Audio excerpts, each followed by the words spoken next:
lebih lengkap membahas temuan uang 2,3 miliar rupiah lebih dari brankas kantor Khilafatul Muslimin, kita berbincang dengan Ken Setiawan, pendiri NII Crisis Center. Mas Ken, Assalamualaikum, selamat sore, sehat ya? Waalaikumsalam, selamat sore. Alhamdulillah sehat, Mbak Friska. Alhamdulillah. Mas, bicara soal 2,3 M ini di dalam brankas, saat ini polisi masih mendalami sumber dana. Tapi kalau bicara soal mendalami sumber dana, itu kemana harus menelusurinya polisi? Ya, mereka kan punya kantor juga di daerah masing-masing. Dan angka itu sebenarnya kalau untuk organisasi cukup kecil ya. Oh. Karena kalau di NII, dulu kita ketika bergabung itu satu bulan itu minimal 14 miliar kita kumpulin untuk wilayah Jabodetabek saja. Wah, itu cuma Jabodetabek. 14 M minimal sebulan, begitu ya Mas Ken? Iya, jadi mereka kalau di NII lebih ekstrim karena mereka menghalalkan segala cara, boleh mencuri, boleh ngerampok, mengambil harta orang lain. Oh. Jadi dulu kalau ada metode pembantu baru kerja 1 hari gasak harta majikan, itu dulu model-model kita. Dan informasinya di kelompok Khilafatul Muslimin juga konsep ba'i atau ghanimah ini juga diberlakukan. Boleh mengambil harta orang lain di luar kelompoknya. Karena beberapa kasus yang di daerah, jadi di lingkungan saja mereka mengambil hasil tani misalnya, singkong, pepaya, jadi main ambil aja padahal bukan haknya. Artinya mereka juga menggunakan konsep harta di luar kelompok mereka tuh boleh diambil juga, termasuk ya mereka boleh mengambil barang-barang berharga juga selain hasil bumi tersebut. Oke, kalau dari yang kasus Khilafatul Muslimin juga, jadi Mas Ken melihat ini bisa jadi sama modusnya begitu, atau sama bagaimana modus operandinya? Ya, karena Khilafatul Muslimin sebenarnya adalah NII gaya baru. Jadi memang ini kelompok lokal yang mengidolakan Sekar Maji Marijan Kartosuwiryo, kita kenal namanya DITI atau NII. Jadi kelompok yang ingin menyebarkan pahamnya lebih luas, menggunakan konsep khilafah, dan metode ini ternyata bisa diterima oleh masyarakat.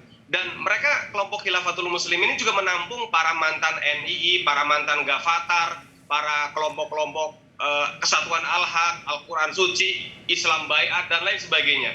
Jadi orang-orang yang sudah terradikalisasi pemikiran tapi kecewa, menganggap bahwa ada yang salah, ditampung sama Khilafatul Muslimin. Termasuk kelompok yang di Sumbar, kemarin 1.157 anggota, ini yang sudah keluar dari NII. Ini NII, ada yang Komandemen Wilayah 9, ada NII Kamit, juga ditampung oleh Khilafatul Muslimin juga. Oke, jadi ditampung bekas organisasi-organisasi terlarang sebelumnya. Kalau begitu, berarti harusnya polisi lebih mudah dong Mas Ken untuk menelusuri di mana sumber dananya, seperti apa modus dan sebagainya. Ya, karena mereka menggunakan sistem cash ya, jadi memang kalau untuk transaksi-transaksi menggunakan rekening mereka juga hindari, alasannya mudah terlacak, sehingga memang agak susah, karena mereka kan secara organisasi mereka tidak terdaftar, jadi ya mereka dengan eksisnya di masyarakat, model usroh ya, dari keluarga ke keluarga yang lain, dari masjid ke masjid yang lain, jadi memang ya gerakannya, ya masyarakat menganggap ini gerakan hanya dianggap sebagai pengajian biasa dan tidak membahayakan. Lah ini kan yang menjadi persoalan.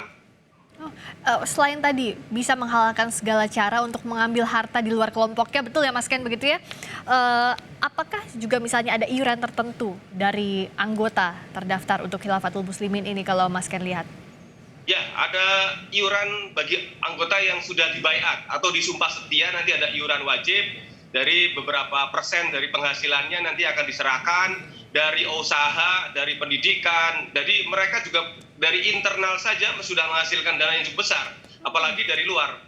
Informasi yang kita terima ada dana dari luar negeri, cuman kita belum berani sampaikan karena memang belum ada cukup bukti. Informasi awal ada pendanaan dari luar negeri.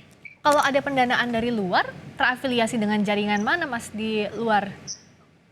Ya, kelompok ini kan memang secara ideologi anti terhadap pemerintah. Jadi kelompok-kelompok ini yang kita khawatirkan ini, jadi anak-anak muda terutama yang, ini kan doktrinnya perang, nggak perang-perang, akhirnya bisa rekrut kelompok JI, JAD, termasuk kelompok ISIS. Ini yang kita waspadai anak-anak muda ini kan. semangatnya kan sedang menggelora. Kita didoktrin bahwa kita kondisi perang nggak perang-perang.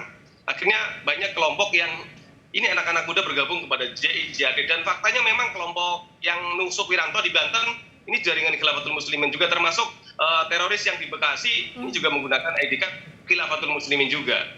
Jadi yang tadinya hanya terradikalisasi pemikiran, ini juga berpotensi untuk terradikalisasi aksi melakukan tindakan terorisme. Ini yang kita khawatirkan, dari jumlahnya segitu banyak anggotanya, anak-anak muda yang sudah yakin, saya ragu kalau mereka hanya biasa, bisa melaksanakan aksi-aksi lone wolf juga, mereka bahaya itu.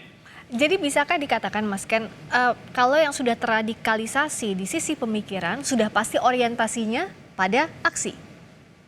Ya, orang yang sudah radikal memang belum tentu teroris, tapi yang teroris pasti radikal. Nah, orang yang sudah terradikalisasi kan sudah punya dasar yang kuat, sudah punya modal, tinggal nanti ada kesempatan. Nah, ini yang mereka perlu diperhatikan, karena orang-orang ini kan secara ideologi sudah jelas, anti terhadap pemerintah, anti terhadap aparat. Jadi kemungkinan sekali mereka bisa melakukan aksi lone wolf. Kalau jaringan terorisme, saya yakin sudah dimonitor oleh Densus 88. Yeah. Tapi kan Khilafatul Muslimin hanya dianggap bahayanya baru di sifat pemikiran. Tapi jangan salah, ini sudah menjadi modal awal. Jadi orang yang sudah terradikalisasi pemikiran ini sangat berpotensi untuk melakukan tindakan terorisme. Nah, kalau dana yang tadi itu apakah bisa berpotensi untuk digunakan aksi, Mas Ken, terakhir? Sangat mungkin, karena mereka dengan segala keterbatasan, mereka sebelumnya juga pimpinan Khilafatul Muslimin yang di Bandar Lampung pernah yang ditahan karena kasus bom ikan. Jadi meledaknya di dekat Polsek. Nah, ini kan hal kecil. Kalau bom ikan hari ini misalnya meledak di Polres atau di Polda, ini kan juga akan mengalihkan semua perhatian menjadi kasus terorisme yang sangat luar biasa gitu. Nah, ini yang harus diwaspadai, artinya polisi juga harus bergerak cepat ya Mas untuk melihat sel-sel ini jangan sampai orientasi pada aksi tadi bisa terlaksana begitu. Ini yang harus diantisipasi sejak awal. Terima kasih Mas Ken waktunya. Ken Setiawan, pendiri NI Crisis Center telah bergabung di Kompas Petang. Selamat sore.